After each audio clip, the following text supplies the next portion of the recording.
I was sober for 14 years. Then I had my first drink. I'm pretty sure I stole that joke from Dirk Delirium. Brothers, sisters, comrades and friends, welcome to Bad Country.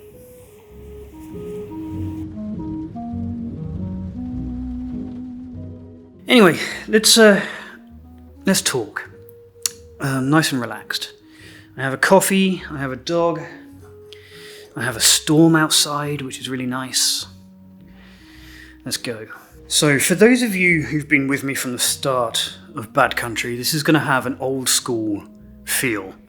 No script or no preparation, just running the camera and talking about where I am after 800 days of continuous sobriety. Yeah, so 800 days, according to my sobriety app, which is betterwithoutbooze.me. Go and check this app out. It's really, really, really comprehensive. So what does 800 days of sobriety feel like? What's different in my body, in my life at the moment? With all timescales in sobriety, it's all relative, right? So to someone with 10 years of sobriety, 800 days is not going to sound like very much, but to somebody in their first week, 800 days might sound completely impossible, which is why I think it's useful for people who've accumulated a little bit of sobriety, like me, to talk occasionally about the bad stuff and the good stuff that comes with a reasonable, kind of stable stint of sobriety. Sobriety is now not a daily struggle for me, as it was for the entire first year, and as it was especially in the first 3 months. Looking back now, from 800 days, those first 3 months, man. Look, anybody who gets through those first 3 months, you should be proud. Because it is, in my opinion, the hardest by far. Like, long-term sobriety comes with challenges randomly, but none of it compares, in my opinion, to the first 3 months. The first week, the first month, the first 3 months are brutal. You have to survive those first 3 months of climbing the walls and feeling so lost and so unsettled and depressed, and you have to start to confront all of the shitty behavior and stuff and the way you've been feeling and all the emotions that you've been suppressing. They all come while you're most vulnerable in those first 3 months. And once you've survived that, you can survive anything, right? There is no challenge that you can't face. If you've looked into that abyss, had it look back into you and still managed to walk away, then yeah, hold your head up high, because it gets so much easier after that. There are other technical challenges. There are other emotional trapdoors that you have to avoid. So, like, for example, once the initial withdrawal is over, which is about 3 months to 6 months, and the period of the pink cloud, if you experience that, it's a fantastic thing. Don't be embarrassed by it. Enjoy it while it lasts, and I mean that sincerely. Once that is kind of expired, and you're left to your own devices to figure out what sobriety looks like for you, you have to kind of come to terms with understanding an entirely new identity without alcohol. And it's honestly a little bit like going through puberty all over again, where you have all of these conflicting emotions. You probably look the worst you're going to look in your life. Like, it's so unfair that when you're 14 and you're like, you suddenly have this desire to be the most attractive you can possibly be because it's the first time you've experienced it. And then nature says, no, you will look the worst you can possibly look in your entire life. And it will cover you in acne and weird hair growth and sudden awkward growth spurt. All of that stuff is a bit like getting sober again, because in early sobriety, in the first year, your body is recalibrating in exactly the same way, and you experience all of those pubescent emotions all over again, the depression and the seeking identity and the trying to find out who you are, and also your physicality is changing really quickly, so your blood pressure might be dropping and your organs are cleansing themselves and you're leaking toxins out of your skin, so your skin is bad. And you're going through changes. That's what sobriety is like. It's like second puberty. And it's hard. But it's worth it. And that's what my experience of the last 800 days has been like. It has been like going through puberty.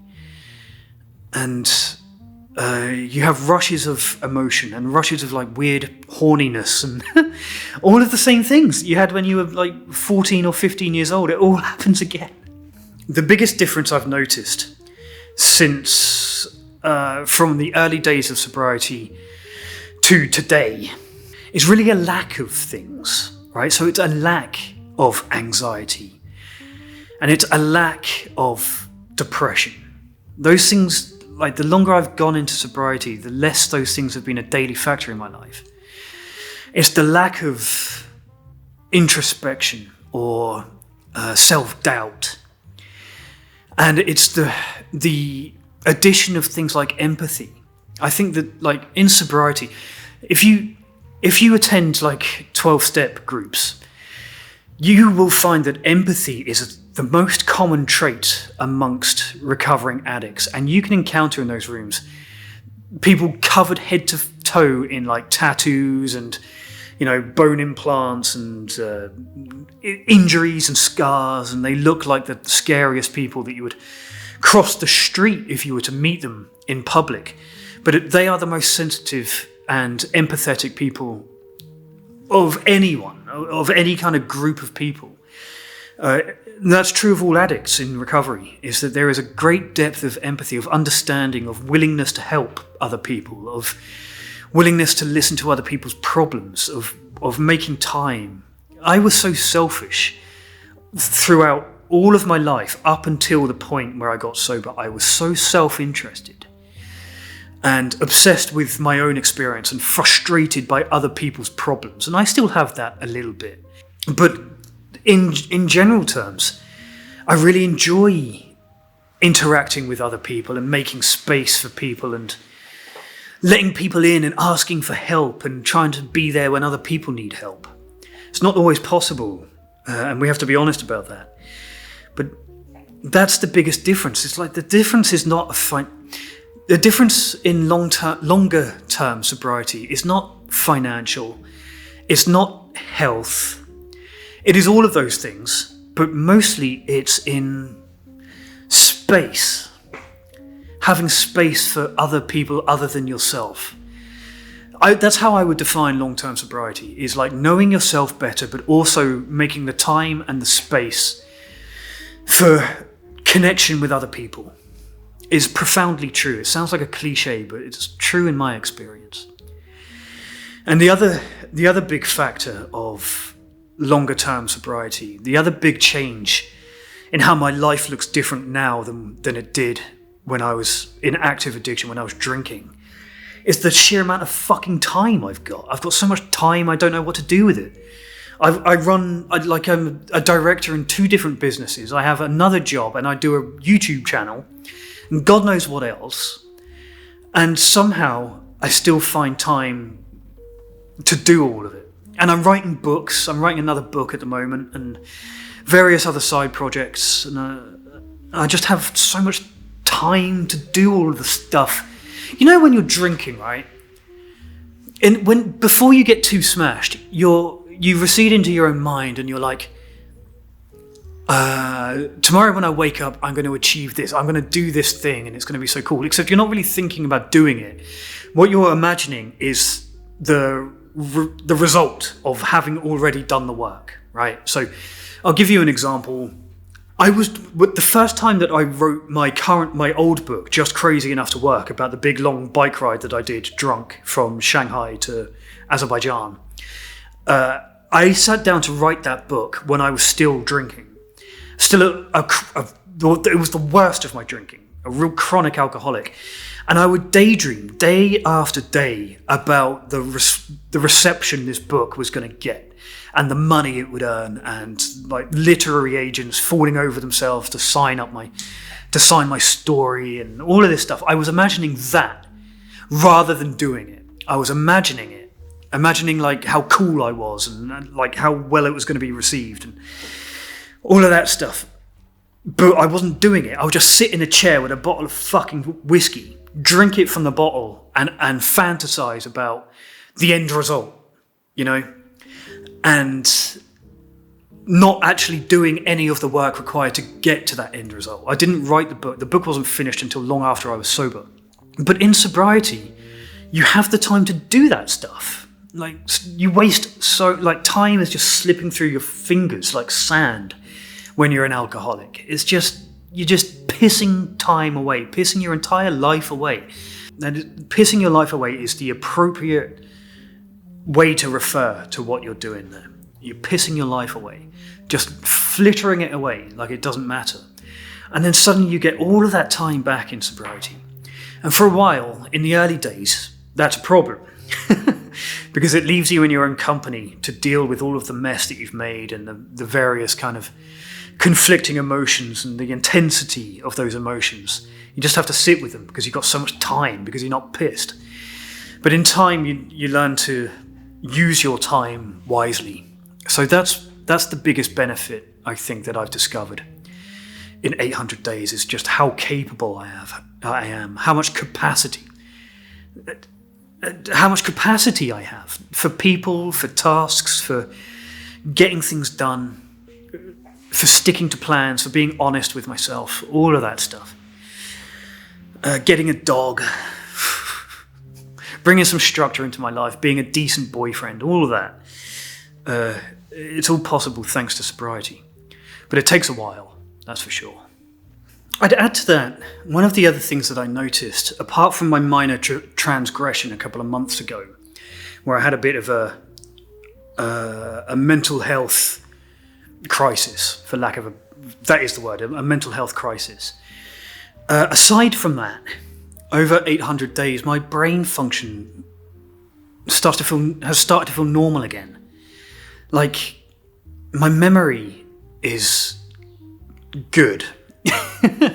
When I'm listening to people talk, when I'm in a conversation, I'm able to make connections in my brain where I can say interesting things, or I can pull up a bit of knowledge that I have about something that somebody is talking about, and I'm able to integrate with people better as a result of that. And my decision making is just so undeniably better. My decision making is much better. I have a huge amount more clarity of thought and of being able to consider consequences more than I did in the first year of sobriety, and I had none while I was drinking at all.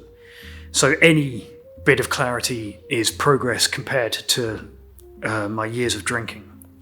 And I think that's because with a stint of sobriety comes quite a lot of stability. Your life is less chaotic. It gets less and less chaotic the longer into sobriety that you go. And that allows, you're more predictable. And that sounds, to a 24-year-old backcountry, that sounds really boring. And perhaps it is.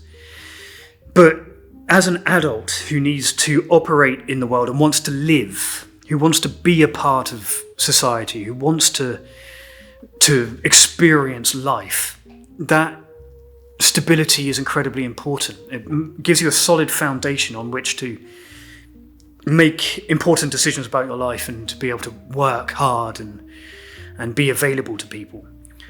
And also, I don't get cravings anymore. Not really, except the cravings that I get at the moment when they happen, which is rare, are more like just intrusive thoughts, and I can just kind of bat them away or laugh at them and say, "Nice try, not today."